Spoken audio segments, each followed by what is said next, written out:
जी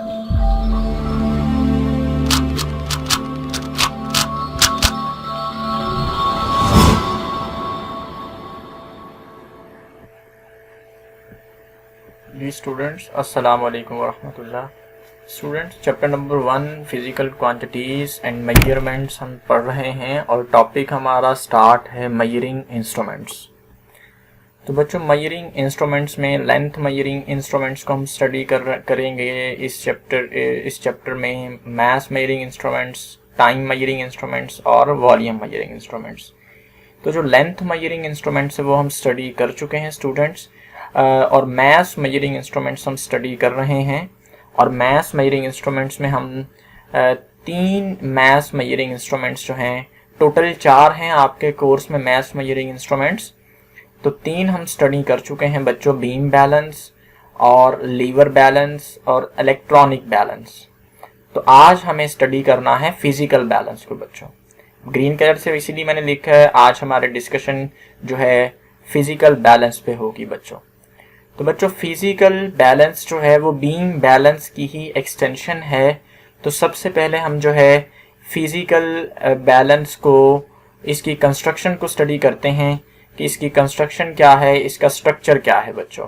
तो ये बच्चों आपके सामने एक बीम बैलेंस है, फिजिकल बैलेंस है, ब्रैकेट में बीम बैलेंस पे लिखा हुआ है। ये बीम बैलेंस की ही एक्सटेंशन है बच्चों। इस फिजिकल बैलेंस को एक्चुअली हम ग्लास केसिंग के अंदर रखते हैं, शीशे के एक बॉक्स में रखते हैं। लेकिन आपको इसकी कंस्ट्रक्शन समझाने के लिए हमने इसे उस बॉक्स से बाहर निकाला हुआ है बच्चों, ताकि आपको जो है इसका व्यू इजीली, एक बेटर व्यू आपको मिल सके, ताकि हम इसकी तमाम चीज़ों को इजीली अंडरस्टैंड कर सकें बच्चों। ये सबसे साइड पे जो है, ये साइड पे आपको यहाँ पे नज़र आ रहा है, ये एक वेट बॉक्स है बच्चों, जिसके अंदर डिफरेंट वेट्स रखे हुए हैं, मिलीग्राम्स में, ग्राम्स में।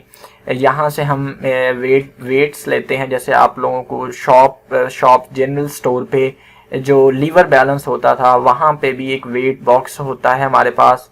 1 किलोग्राम, 2 किलोग्राम या आधा किलोग्राम या 250 ग्राम, 100 ग्राम, 50 ग्राम, 25 ग्राम के वेट्स होते हैं, छोटे छोटे या बड़े बड़े। तो यही वो वेट, ये एक छोटा वेट बॉक्स है जो हम लेबोरेटरीज में यूज़ करते हैं। अच्छा स्टूडेंट्स, ये एक वेट बॉक्स है और सबसे इस पिक्चर में टॉप पे जो ब्राउन कलर से है, ये बच्चों सेंट्रल बीम इसे कहा जाता है। जैसे बीम बैलेंस में एक बीम होता था, यहाँ पे भी ये एक बीम है बच्चों, इसे हम सेंट्रल बीम कहेंगे। इस बीम के एंड्स पे जो स्क्रूज हैं, जो पेच स्क्रूज लगे हुए हैं, इन्हें हम बैलेंसिंग स्क्रूज S1 या S2 कहेंगे बच्चों। बैलेंसिंग स्क्रूज जो कि बीम को बैलेंस करने के लिए यूज़ होंगे। ये बच्चों हुक्स हैं जो कि जिनकी मदद से ये जो पैन्स हैं, पलड़े जो हैं लटके हुए हैं, ये वो हुक्स हैं K1 K2। और ये हुक्स बच्चों अटैच हैं स्ट्रिप के साथ। स्ट्रिप ये वही पैच हैं जिनके अंदर हुक्स जो हैं वो हैंग की हुई हैं, हमने जिनकी मदद से पैन्स को हैंग किया हुआ स्टूडेंट्स। ये एक सेंट्रल नाइफ एज है जिस पर जो है बीम मूव करता है, ये लेस फ्रिक्शन के साथ। ये सेंट्रल पिलर है। सेंट्रल पिलर के बाद ये हमारे पास एक वुडन बेस है जिसे हम प्लेटफॉर्म भी कहेंगे, लकड़ी की बनी हुई है। और इसके नीचे जो ये स्क्रूज हैं, इन्हें हम लेवलिंग स्क्रूज कहते हैं बच्चों। ये बच्चों प्लम्ब लाइन है जो कि मिस्त्री वगैरह भी इस्तेमाल करते हैं कंस्ट्रक्शन में। ये धागे के साथ, रस्सी के साथ हैंग की हुई है प्लम्ब लाइन। और यहाँ पे ये बीम को सपोर्ट करने वाले ये एक फ्रेम है जो कि बीम को सपोर्ट करता है। ये ब्लैक कलर में बच्चों पॉइंटर है, सुई है, नीडल पॉइंटर। और इसके नीचे जो है एक हमारे पास ब्लैक ब्राउन कलर में ये एक स्केल है जिसकी मदद से हम मेजरमेंट्स करते हैं सारी। ये नीडल बिल्कुल इस स्केल के ऊपर ही मूव करती है। ये हमारे पास बच्चों पलड़े हैं, पैन्स हैं जिनके अंदर हम नॉन और अननोन, स्टैंडर्ड और अननोन मैथ्स को रखते हैं। लेफ्ट पैन पे हम स्टैंडर्ड मैथ्स को रखते हैं बच्चों। यहाँ पे हमारे पास बच्चों ये इसकी फिजिकल बैलेंस को हम ग्लास के केस में बच्चों रखते हैं।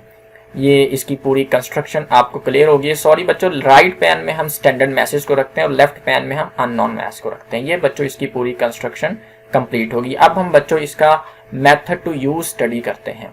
बच्चों फिजिकल बैलेंस को यूज़ करते हुए सबसे पहला जो हमें काम करना होता है, लेवलिंग स्क्रूज को यूज़ करते हुए सबसे पहले हमने प्लम लाइन को ऑब्जर्व करते हुए हम इस वुडन बेस को हम पहले बैलेंस करते हैं। सबसे पहले लेवलिंग स्क्रूज की मदद से क्या करते हैं बच्चों, हम लेवलिंग स्क्रूज की मदद से, ये जो लेवलिंग स्क्रूज हैं बच्चों, इन लेवलिंग स्क्रूज की मदद से हम सबसे पहले बच्चों क्या करते हैं, हम इस प्लेटफॉर्म को बैलेंस करते हैं। लेकिन सर हम साथ साथ इसको भी ऑब्जर्व करते हैं, हम प्लम लाइन को भी ऑब्जर्व करते हैं कि ये बिल्कुल परपेंडिकुलर है, 90 के एंगल पे है, और इसकी मदद से हम ये अंदाज़ा लगा लेते हैं कि हमारा जो प्लेटफॉर्म है, ये जो वुडन बेस है, ये बैलेंस है।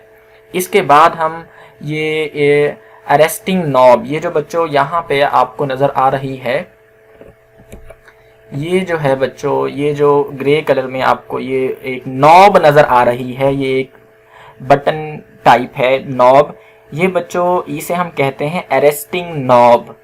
अरेस्टिंग नॉब को बच्चों हम यूज़ करते हैं बीम को रेज करने के लिए, बीम को ऊपर उठाने के लिए या बीम को नीचे लाने के लिए। जब बच्चों हम इस अरेस्टिंग नॉब को क्लॉकवाइज घुमाते हैं, जिस तरह घड़ी घूमती है बच्चों, उस तरह अगर हम इसे घुमाएं तो ये बीम जो है वो ऊपर की तरफ उठता है, ये बीम रेज होता है। जब ये बीम ऊपर की तरफ उठेगा तो ये जो पैन्स हैं ये भी ऊपर की तरफ मूव करेंगे बच्चों, ठीक है। जब हम इसको एंटी क्लॉकवाइज घुमाते हैं बच्चों, आप लोग क्लॉकवाइज समझ रहे हैं, मतलब हम बीम को अगर हम इस अरेस्टिंग नॉब को क्लॉकवाइज घुमाएं, ऐसे मतलब अगर हम इस अरेस्टिंग नॉब को क्लॉकवाइज घुमाएंगे तो ये बीम ऊपर जाएगा, मतलब पैन्स भी ऊपर उठेंगे। अगर हम इसको एंटी क्लॉकवाइज घुमाएंगे, अगर हम इसको अरेस्टिंग नॉब को बच्चों एंटी क्लॉकवाइज घुमाएंगे, इस तरह से घुमाएंगे तो बीम वापस नीचे आएगा और जो है पलड़े भी बच्चों नीचे की तरफ आएंगे। तो हम इस सबसे पहले हम जो है स्टूडेंट्स इसको ये जो वुडन बेस है इसे बैलेंस करने के बाद प्लम लाइन को भी बिल्कुल आमने सामने, इसको बिल्कुल जब हम आमने सामने ले आएंगे बच्चों, इस चीज़ को यहाँ पे ये बिल्कुल एक दूसरे के आमने सामने आ जाएंगे, तो मतलब हमारा वुडन बेस जो है वो लेवल हो गया है। अब हमने अरेस्टिंग नॉब को क्लॉकवाइज घुमाना है और बीम को ऊपर उठाना है, और इन पैन्स को मतलब ऊपर उठाना है, और पैन्स को ऊपर उठाकर हमने देखना है कि पॉइंटर 0 पे है या नहीं, और पॉइंटर को 0 पे लेकर आना है। और पॉइंटर को 0 पे लाने के लिए हम बैलेंसिंग स्क्रूज को यूज करेंगे जो बीम के एंड पर हैं। ये देखिएगा बच्चों, यहाँ पे हम स्टूडेंट्स ये हमने इसे उठा लिया ऊपर, पैन्स ऊपर चले गए हैं, और ये पॉइंटर जो है ये पॉइंटर मूव कर रहा है राइट लेफ्ट। इस पॉइंटर को 0 पर लाना है, बिल्कुल सेंटर में लेकर आना है इस पॉइंटर को हमने। ये बीम इस वक्त रेज हुआ पड़ा है, पल रहे हवा में है इस वक्त। इस पॉइंटर को 0 पे लाने के लिए हम बच्चों बीम के एंड पर जो बैलेंसिंग स्क्रूज हैं B1 और B2, इन बैलेंसिंग स्क्रूज को यूज करेंगे इस पॉइंटर को 0 पे लाने के लिए। ये जो बैलेंसिंग स्क्रूज हैं इनको यूज करेंगे पॉइंटर को 0 पे लाने के लिए। जब पॉइंटर बच्चों 0 पे आ जाएगा, हम इस अरेस्टिंग नॉब को एंटी क्लॉकवाइज घुमाएंगे। किस तरह घुमाएंगे बच्चों? एंटी क्लॉकवाइज घुमाएंगे, और जो है पलड़े प्लेटफॉर्म पे आकर बैठ जाएंगे, और लेफ्ट पैन पे वो आर्टिकल रखेंगे, वो सब्सटेंस रखेंगे जिसका मैस हमें फाइंड करना है। और राइट पैन पे बच्चों हम क्या रखेंगे? वेट बॉक्स से स्टैंडर्ड मैसेज रखेंगे, नॉन मैसेज रखेंगे जिनका हमें मैस पता है। और रखने के बाद हम अरेस्टिंग नॉब को दोबारा क्लॉकवाइज घुमाएंगे बच्चों। किस तरह घुमाएंगे? क्लॉकवाइज, और पलड़े ऊपर उठ जाएंगे, और हम पॉइंटर को चेक करेंगे वो 0 पे है या नहीं। अगर नहीं है तो दोबारा से हम एंटी क्लॉकवाइज घुमा के पलड़ों को दोबारा रखवाएंगे और स्टैंडर्ड मैस में चेंजेस करेंगे। राइट पैन में जो मैसेज हैं इसमें चेंजेस करेंगे, दोबारा अरेस्टिंग नॉब को क्लॉकवाइज घुमाएंगे, पलड़े दोबारा ऊपर चले जाएंगे, और फिर चेक करेंगे कि पॉइंटर 0 पे है या नहीं।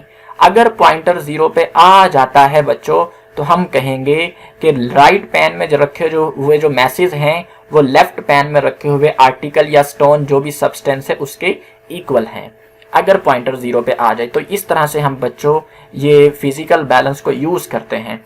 तो अब हम देखते हैं बच्चों, आपकी बुक में भी ये सारे स्टेप्स लिखे हुए हैं, उन बुक से हम इन स्टेप्स को रीड कर लेते हैं। ये देखिएगा स्टूडेंट्स, ये आपकी बुक से हम स्टडी करते हैं। ये आपकी बुक्स पे 6 स्टेप्स लिखे हुए हैं और ये आपकी पिक्चर है बच्चों जो आपकी बुक में बनी हुई है। Balancing screws, levelling screws, arresting knob है, स्केल भी है, सारी यहाँ पे चीज़ें आपके लिखी हुई हैं।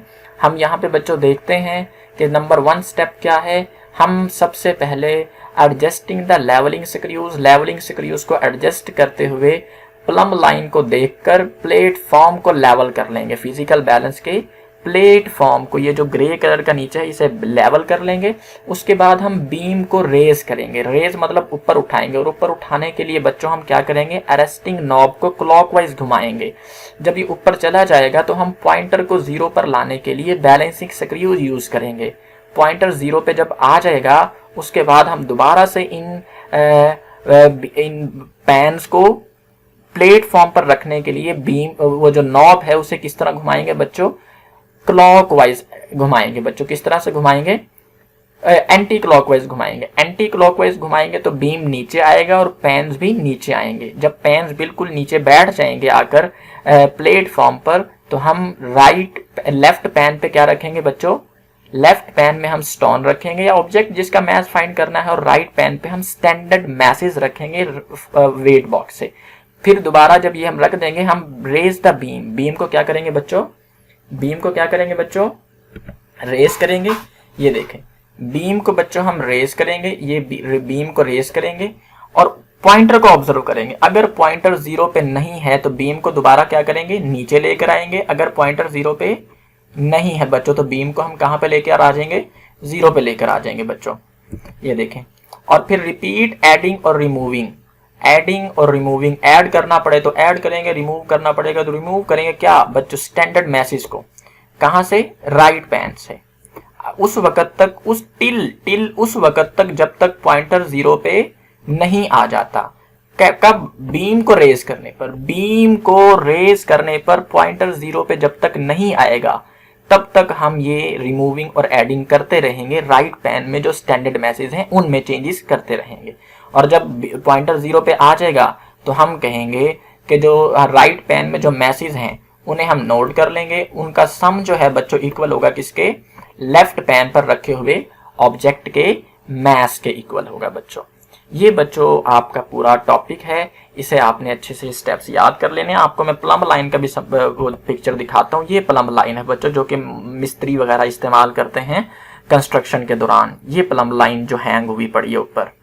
ठीक है स्टूडेंट्स, ये हमारी बुक से भी हम देख लेते हैं इस पूरे को। यहाँ से हमारा स्टार्ट हो रहा है पेज नंबर 16 से और पेज नंबर 17 पे यह एंड हो रहा है। उम्मीद है आपको बहुत अच्छे से क्लियर हो चुका होगा ये पूरा टॉपिक, और बहुत अच्छी वीडियोस के साथ आपको ये क्लियर कर दिया गया है। बार बार वीडियो को देख लें, स्टेप्स को वीडियोस में मैंने कैसे रिवाइज किया है और याद कर लें इसे। ठीक है स्टूडेंट्स, अल्लाह हाफिज़।